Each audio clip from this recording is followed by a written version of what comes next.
Alhamdulillah Rabbil Alamin wassalatu wassalamu ala asyrafil anbiya'i wal mursalin wa ala alihi washabbihi ajma'in. Terima kasih kepada Dr. Sirajuddin bin Safwan selaku pensyarah bagi subjek pelajaran kaedah pengajaran Jawi.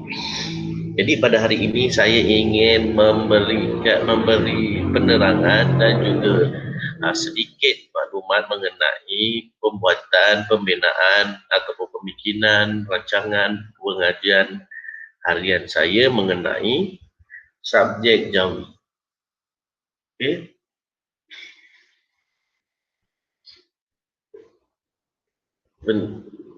Jadi subjeknya ialah Pendidikan Islam tahun 1. Mata pelajaran ialah Pendidikan Islam iaitu Jawi. Kelas 1 Jannatul Ma'wa. Tarikh pada 22 Januari 2020. Masa 2 hingga 2.30 petang. Bilangan murid seramai 20 orang. Tajuk yang saya bentangkan ialah suku kata terbuka. Pengetahuan sedia ada yang ada pada murid menyebut huruf-huruf Jawi dan suku kata terbuka. Maksudnya kat sini, sebab kadang-kadang ada yang murid-murid yang sudah ada basic, sudah ada ilmu mengenai suku kata terbuka dan mereka semua ada yang telah mengetahui mengenai huruf-huruf tunggal. Itu bonus kepada mereka supaya lebih mudah untuk menerima ilmu dan juga penyampaian saya ketika saya mengajar. Kemudian standard kandungan mengenal, membaca dan menulis dua suku kata terbuka. Maksudnya dekat sini standard kandungan yang saya gunakan mengenal, membaca dan menulis. Pelajar-pelajar didedahkan dengan mula-mula mengenal dahulu. Kemudian selepas mengenal, bila dah boleh mengenal, kemudian cuba membaca dan menyebut. Dan akhirnya ditafsirkan dan diterjemahkan dalam bentuk penulisan. Maksudnya dekat sini, tiga-tiga benda ni kalau tidak dirangkumkan, ia tidak akan berjaya. Kerana setiap perbuatan, setiap benda yang mengenal perlu sentiasa dilatih, sentiasa diulang-ulang. Jadi itulah kaedahnya mengenal, membaca dan menulis dua suku kata terbuka. Kemudian standard pembelajaran pula ialah membaca, menulis suku kata terbuka dengan betul. Kemudian menulis suku kata terbuka dengan betul. Membina perkataan daripada suku kata terbuka dengan betul. Kemudian kemahiran berfikir, membanding beza suku kata terbuka dan tertutup.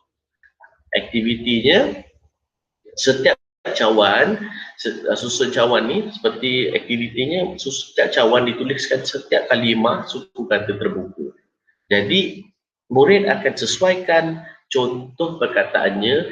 Ada satu cawan ialah ba waw bu dan satu lagi cawan kaf waw ku. Murid akan menyusun menjadi satu perkataan yang dikategorikan sebagai suku kata terbuka dan suku kata terbuka.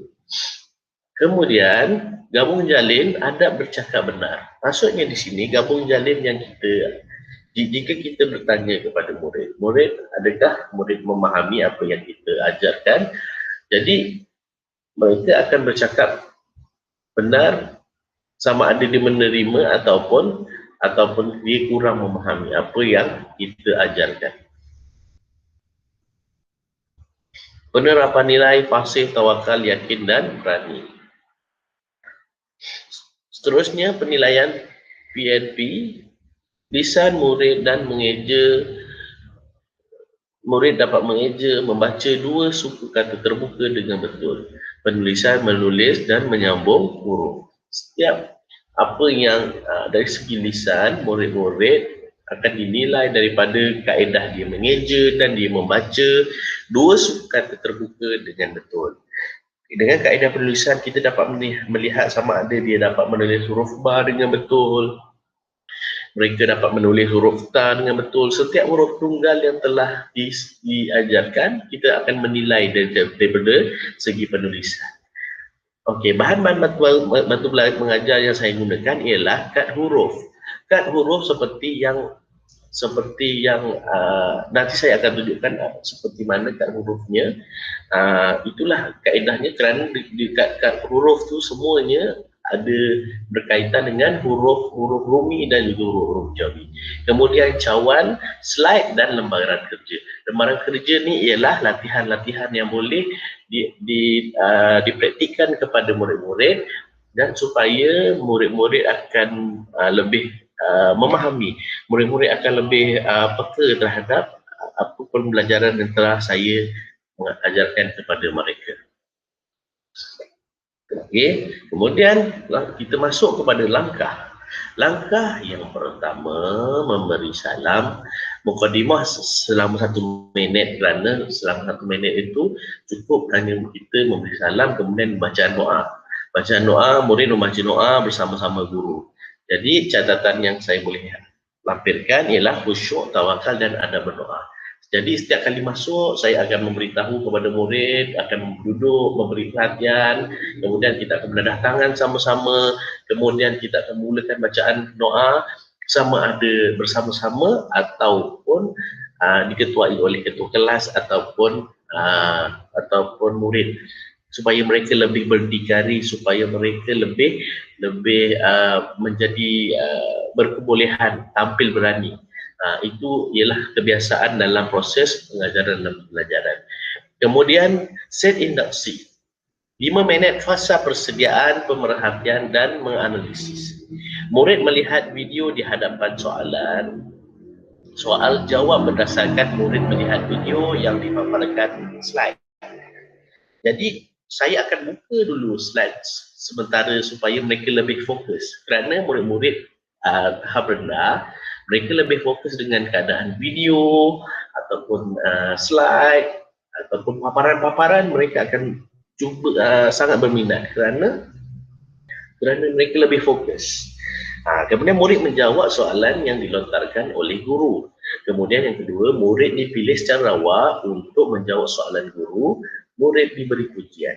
Maksudnya dekat sini, setiap apa yang telah dijawab oleh murid akan yang betul, kita akan cakap okey, tahniah dan terima kasih, syabas, betul jawapan anda. Kepada murid yang salah, tak apa, cuba lagi.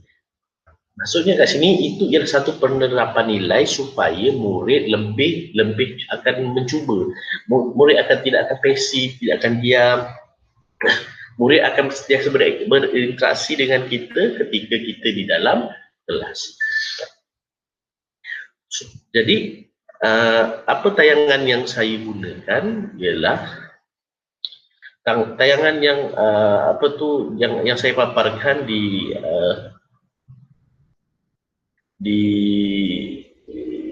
saya paparkan di slide ialah seperti huruf-huruf yang vokal awal suku kata. Kenapa saya gunakan kaedah vokal awal suku kata? Kerana mereka akan lebih memahami apa bezanya contoh berat. Ber itu ialah daripada kata terbuka, tetapi ialah dikategorikan vokal awal suku kata. Jadi bila bunyinya ber itu dia dikategorikan vokal awal suku kata bahagian i pepet. I pepet bunyinya ber dan jadualnya di situ tidak perlu diletakkan huruf ya. Jadi itulah saya suka mengulang-ulangkan paparan ini supaya mereka lebih mengingat, lebih hadam apa yang telah saya ajarkan mengenai pendidikan Jawi. Seterusnya, langkah yang pertama, fasa imajinasi penjanaan. Menyebut sukatu terbuka mengikut kad yang telah dipaparkan di hadapan kelas. Guru menunjukkan huruf-huruf dan meminta pelajar mencantumkan huruf tersebut menjadi suku kata terbuka. Jadi ini adalah salah satu permainan yang mereka akan sentiasa mencuba. Saya akan letakkan kad ataupun kad yang telah diceraikan supaya mereka akan memilih dan membina satu perkataan berdasarkan perceraian kad tersebut. Jadi dengan usaha mereka itu, walaupun mereka menjawab dengan keadaan yang salah, jadi mereka akan tahu. Bila saya cakap, okey, ini adalah satu jawapan yang salah dan cuba perbaiki lagi. Jadi mereka akan tahu kesilapan mereka di mana bila kita meletakkan di hadapan kelas. Kemudian guru memilih murid lain membaca dan murid lain ikut baca. Okey, setiap apa yang susunan mereka, selepas mereka dah menyusun kad tersebut, saya akan bimbing mereka, okey, yang ini salah. Kita cuba tukarkan kad yang salah ini kepada kad yang betul. Jadi kemudian bila dia dah terletak yang betul, kita akan suruh semua orang murid eja dan baca sama-sama. Jadi itulah kaedah yang saya gunakan. Okey, kemudian langkah 2, 5 minit fasa sintesis idea. Menyebut suku kata terbuka menjadi perkataan mengikut kad yang telah dipaparkan di hadapan kelas. Guru meminta beberapa orang murid mencantumkan huruf yang dipilih menjadi satu perkataan. Guru meminta wakil setiap kumpulan menyebut mengeja suku kata yang telah dicantumkan itu. Murid membaca dan mengeja suku kata secara berkumpulan. Murid membaca secara latih tubi. Okey. Di sini saya akan pecahkan kebiasaannya susunan murid kelas saya. Kalau contoh seramai 20 orang, saya akan pecahkan kepada 5 kumpulan. 5 kumpulan tersebut akan diketuai oleh seorang murid. Kemudian mereka akan diberi tugasan untuk menyusun pecahan-pecahan kad tersebut menjadi satu perkataan. Jadi paling boleh maksimum perkataan yang boleh mereka bina ialah sebanyak 10 perkataan. Jadi sebanyak 10 perkataan itu mereka cuba berbincang dengan rakan-rakan mereka. Mereka akan menyusun kad-kad itu menjadi satu perkataan supaya mereka lebih semangat kerja berkumpulan. Okey, kemudian ketua mereka akan memaparkan dan memberitahu perkataan apa yang mereka dapat. Adakah mereka berjaya dengan menyusun perkataan-perkataan tersebut ataupun mereka ada yang salah. Jadi setiap perkataan itu mereka akan sekurang-kurangnya mereka kadang-kadang ada yang kawan-kawan mereka dapat perkataan baru, mereka tak tahu perkataan tu tapi ada kawan-kawan mereka tahu mengeja. Jadi itu ialah segala membantu dalam semangat berkumpulan. Seterusnya, langkah 3, 8 minit ialah fasa perkembangan dan penambahbaikan. Pembelajaran kooperatif dalam kumpulan bermain susun cawan membuat latihan suku kata terbuka. Guru beri arahan cara bermain susun cawan. Macam saya cakap tadi, cawan tersebut akan ada tertulisnya setiap suku kata yang telah terbuka yang telah saya pecahkan. Kemudian guru memberi murid kepada kumpulan kepada 2. Biasanya kepada 2 kumpulan saya akan susun kepada lelaki dan kumpulan perempuan. Murid memilih cawan yang berbeza ikut kumpulan 1. Kumpulan yang selesai dahulu dan betul dikira sebagai pemenang. Guru mengedar lembaran kerja kepada pelajar untuk membuat latihan. Jadi di sini setiap cawan tersebut seperti kita bermain siapa yang cepat selesaikan dia dapat markah dan ada hadiah yang akan diberikan kepada mereka supaya mereka lebih semangat berkumpulan dan juga mereka cuba untuk menjawab soalan. Dan akhirnya penutup kognitif menyebut semula isi pembelajaran. Guru menerangkan semula tentang suku kata terbuka dan cara menjadi perkataan. Okey, penutup selama 3 minit ini saya akan mengulang kembali pembelajaran yang telah diajar supaya mereka dapat refresh, mereka dapat hadam dan ingat dalam kepala mereka supaya tiada unsur lupa ataupun tak ingat. Jadi saya akan tayangkan semula ataupun saya ringkaskan semula dan saya akan buat rumusan berdasarkan pengajaran saya tersebut. Jadinya mereka akan memahami dengan lebih jelas mengenai pembelajaran pada hari tersebut.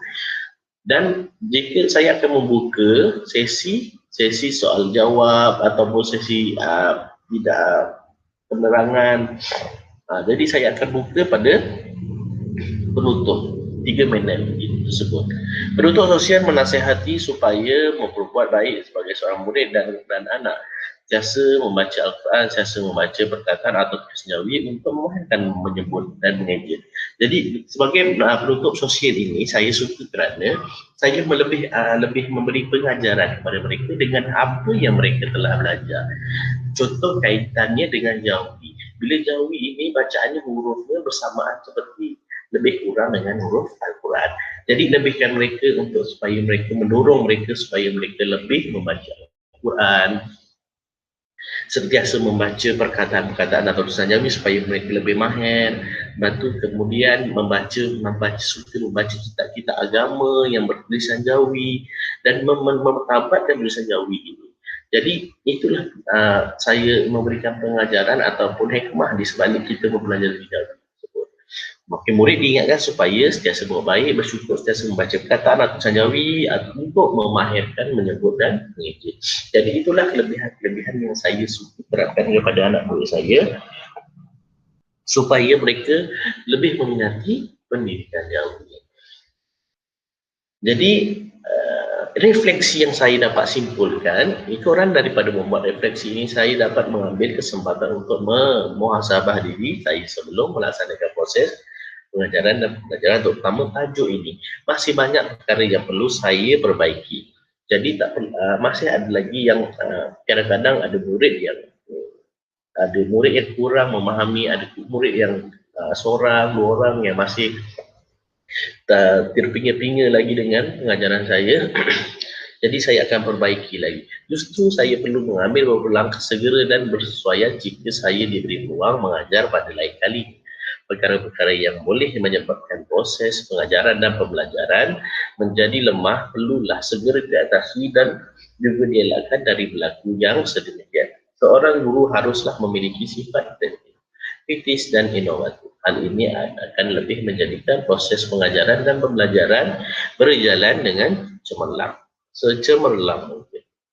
Walau bagaimanapun, apa cara pun yang paling penting adalah berlakunya proses guru mengajar dan murid belajar dalam kelas. Perkara ini lebih diutamakan kerana ia yang merupakan proses pengajaran atau penyampaian ilmu yang sebenar. Murid dididik secemerlang mungkin, akhlak dan pribadinya selaras dengan keseimbangan dari segi teori merupakan objektif yang paling diharapkan oleh semua warga pendidik sesuai dengan kehendak falsafah pendidikan kebangsaan.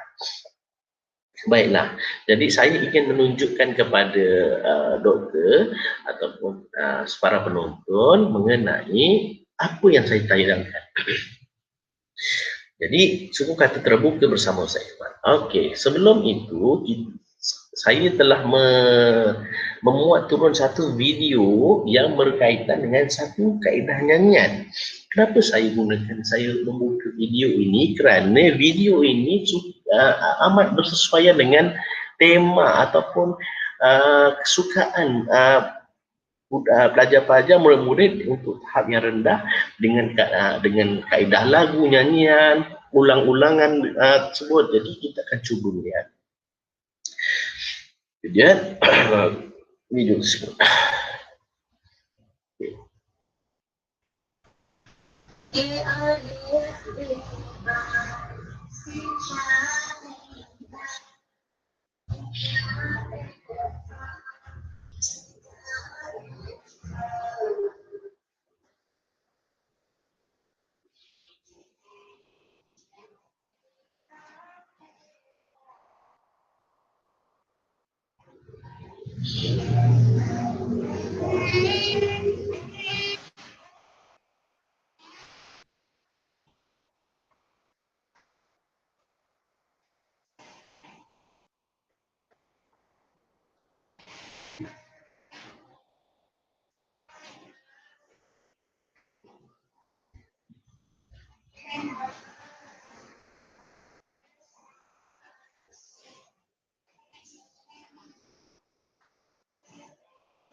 Okey, jadi itulah dia video yang saya suka gunakan supaya murid sentiasa mengulang-ulang.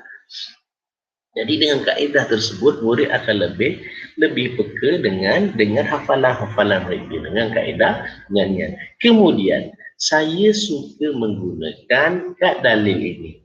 Kad dalil ini boleh didapati di mana-mana kedai buku ataupun boleh di photostat ataupun boleh disalinkan dan diwarnakan sebegini. Kerana setiap warna ini ada bahagian masing-masing. Okey. Ini untuk huruf warna pink ialah lebih kepada huruf vokal.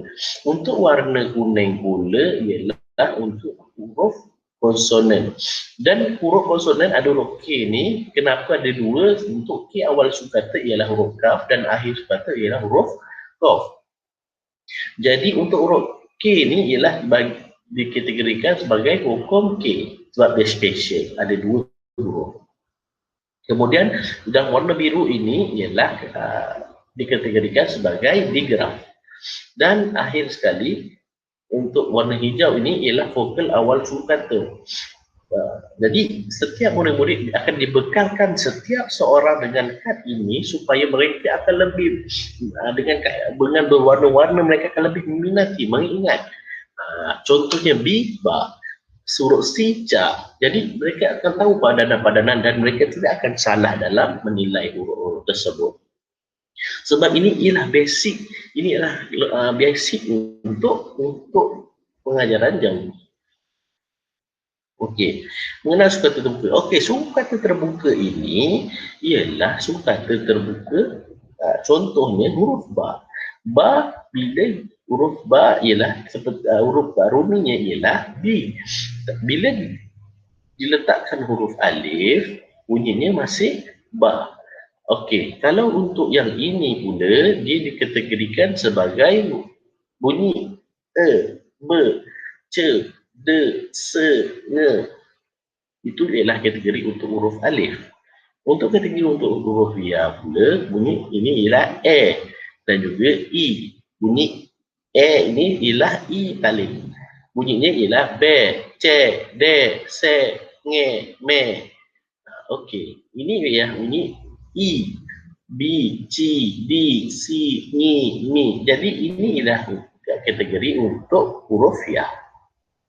Dan untuk huruf waw pula ialah o. O dan u. O, u. Bunyinya ialah bu, bo, co, do, so, ngo, mo. Dan juga untuk u, bu, cu, du, su, mu, mu.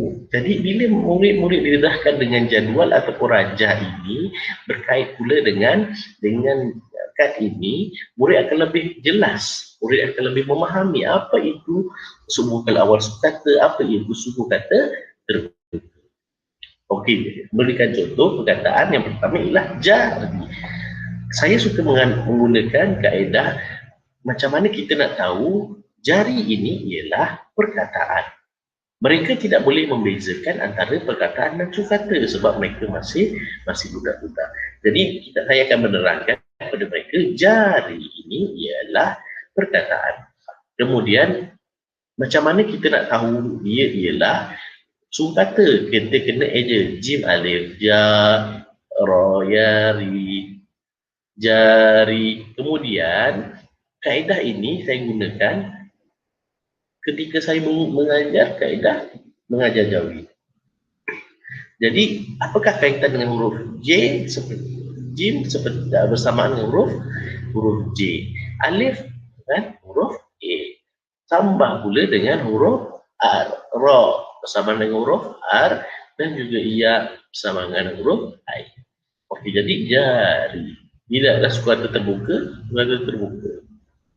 Kemudian sudu, sin waw su, dal waw du, sudu, dan mempraktikkan mereka setiap ejaan tidak perlu mengubah bunyi huruf asal.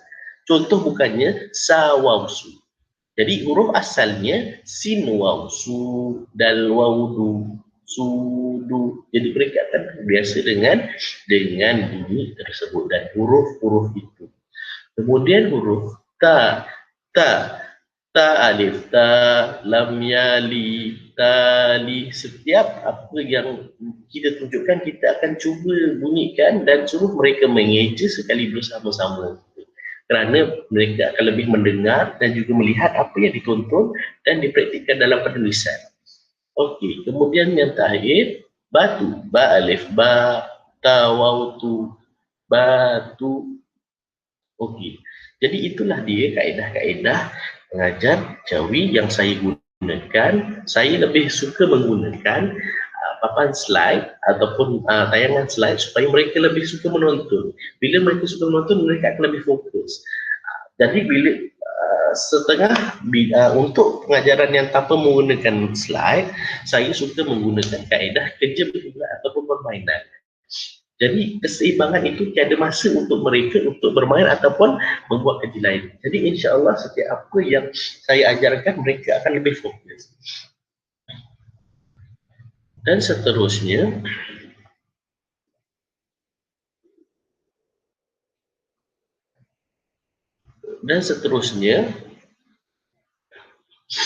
saya lebih menggunakan akan menunjukkan kepada mereka kad-kad yang berkaitan dengan huruf jawi. Sebagai contoh, ini ialah vokal awal suku kata.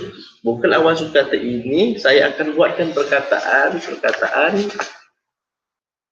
supaya mereka akan dibekalkan kepada mereka seorang satu, supaya mereka akan lebih